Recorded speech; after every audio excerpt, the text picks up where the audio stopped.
Voici, il se tint sur le sable de la mer. Puis je vis monter de la mer une bête qui avait 10 cornes et 7 têtes.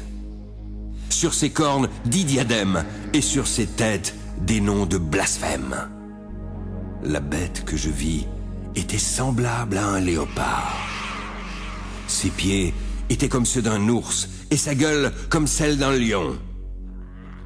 Le dragon lui donna sa puissance, son trône et une grande autorité. Je vis l'une de ses têtes comme blessée à mort. Mais sa blessure mortelle fut guérie et toute la terre était dans l'admiration derrière la bête.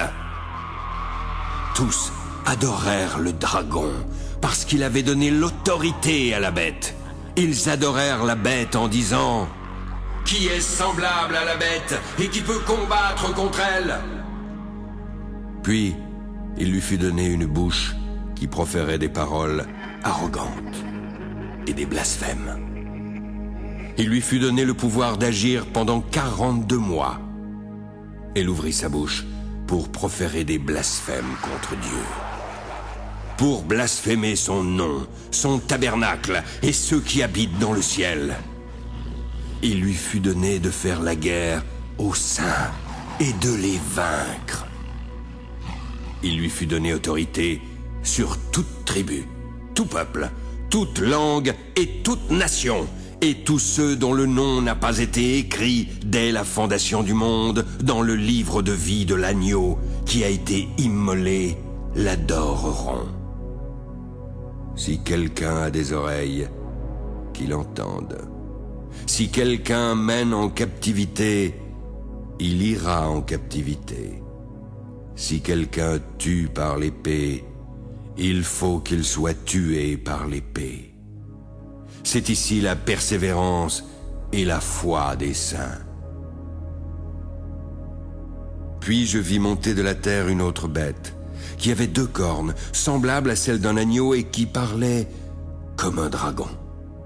Elle exerçait toute l'autorité de la première bête en sa présence.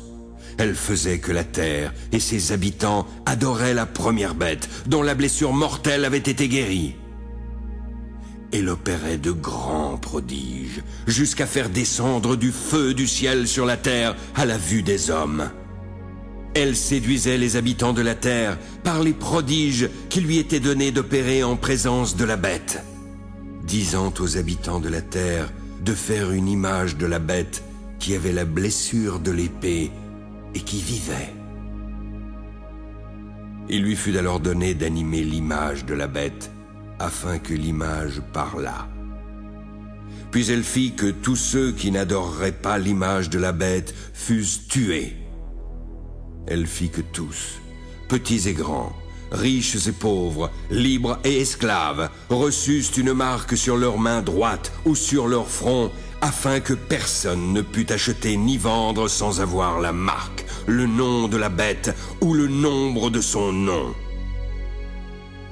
C'est ici la sagesse, que celui qui a de l'intelligence calcule le nombre de la bête, car c'est un nombre d'hommes, et son nombre est 666.